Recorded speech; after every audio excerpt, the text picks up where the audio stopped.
Skateboarding is like most sports where there's kind of just like a designated shape and size. Like there's the soccer ball, the basketball that everyone uses, and in skateboarding, it's pretty much this shape. It's like a popsicle, and it's usually around 8 inches wide, and oh, I have no idea how long boards are. 20 years of skateboarding, how are you gonna learn in that short amount of time? And way back when, skateboards were actually kind of similar, but the shape was usually wider, there wasn't really a nose, and that's kind of the only difference. And of course, amongst skateboarders, we're like, oh my gosh, dude, have you ever skated like an 8.5 compared to a 7.5? That's 1 inch. And we freak out about the difference. And I think that's why when Welcome Skateboards came into skateboarding and had all these different shapes and sizes, people lost their minds. I worked at a skate shop at the time, and we would sell out right away, and that's how Welcome became who they are now. I mean, they're a massive brand, and it's because they have all these weird, unique shapes, and they offered something different in the skateboarding sphere.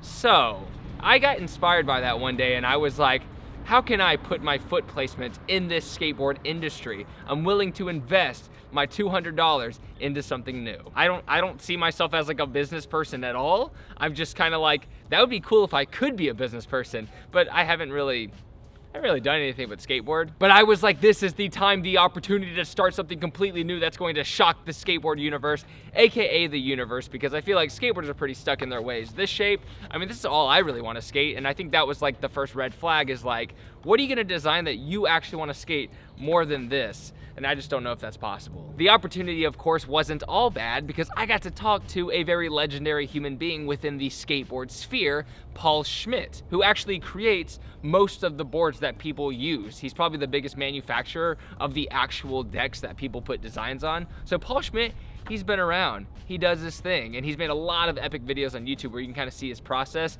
He's got a really good marketing strategy. He wears that lab coat, and he's just like, he's a G. And he was super willing. He was just like, yeah, like whatever design you have, whatever idea you come up with, let me know and I'll make you a board. I'll send you a sample and we'll get along the way. And I can also tell you what to watch out for, but I'm hard-headed and I ignored something he said and I shouldn't have.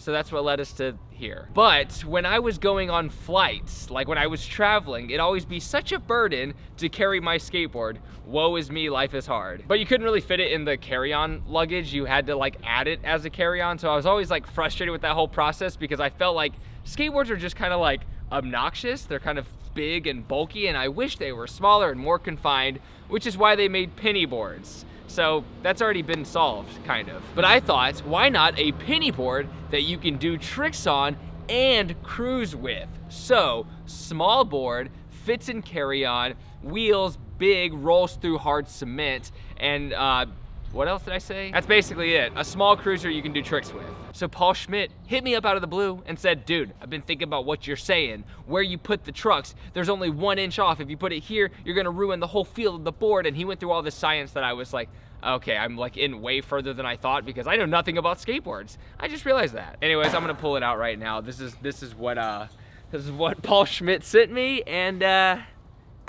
yeah. Ta-da, ha, ha, ha. Look at that. It kind of just looks like a regular skateboard, but cute style. It's like an actual popsicle stick. I can put it on my tongue and everything. So the entire point of this skateboard was to fit into a carry-on, so you could just like take it on the airplane with you.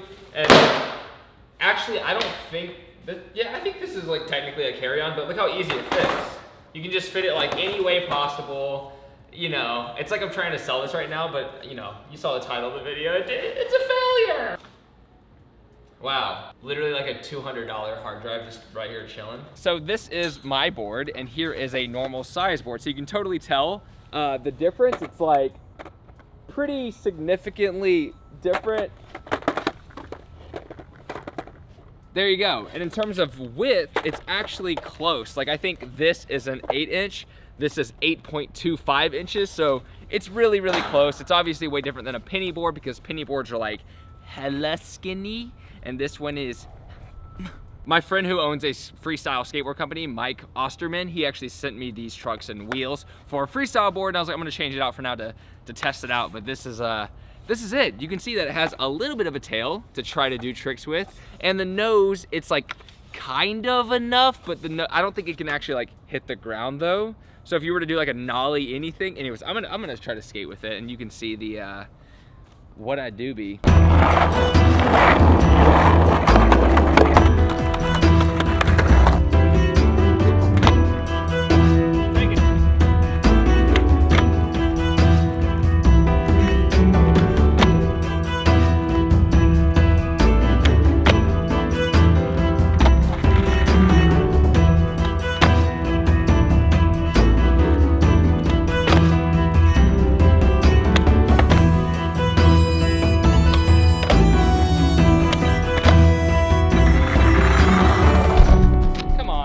punk punk. Keeping it, baby. You know what's weird though is that the actual no comply tricks, like the no comply laser flip, way easier on a board like this. But I think that has to do a lot with the trucks. Like really tight trucks makes no comply tricks way easier, and I just never set my board up like that. But the laser flips felt awesome. You just kind of like took your foot off and bada bing bada boom, the board would go like 1,000 spins. But is starting an entire company worth getting a couple better no complies? Probably not.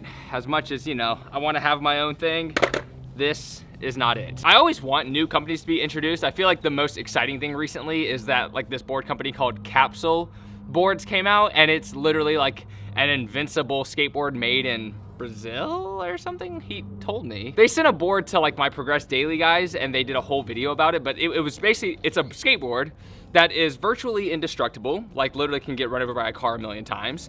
It's pretty much perfect, like you skate it the same way. It might feel a little bit heavier, but after a little bit of a session, they just skated it like a normal board. It doesn't chip either. Like if it hits like a weird piece of metal, it won't chip, it won't slice. It's like mostly plastic-ish, and then also it's waterproof, and like basically every problem you have with a skateboard, this one company solves it. But this company still isn't like a massive skateboard company. So why, when you fix all the problems of a skateboard, why can you still not be successful? And I feel like that's one reason I was like, okay, maybe I should not try to enter this battle arena, because it seems like skateboarders really want one thing, and maybe now's not the time to make a board that's like virtually better than every other board. I'm gonna keep my eye on that company, see what happens. I'm interested to see like if that ever is in demand, like, you know, a better board pretty much on all ways. It's like skateboarding always does these like really subtle differences in boards. Like, okay, this board you can kind of land on and it absorbs your impact just a little bit, or they do like, you know, the nose is like this instead of like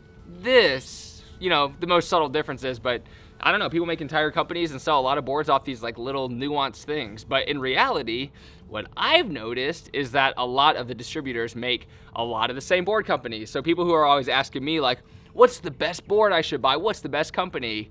It's not gonna really make a difference. Like if I'm gonna be straight up honest, you know what? I'm gonna be as honest as humanly possible.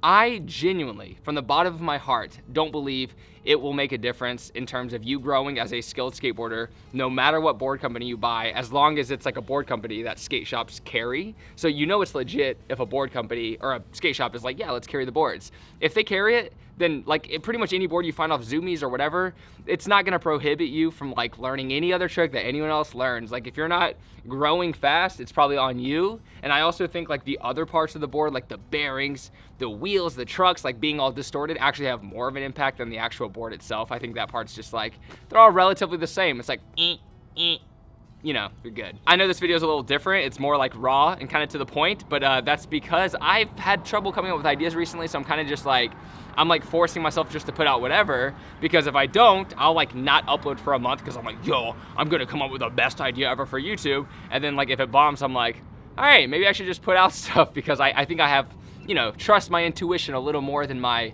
planning brain. So something just fell out of his truck. He's already gone, huh?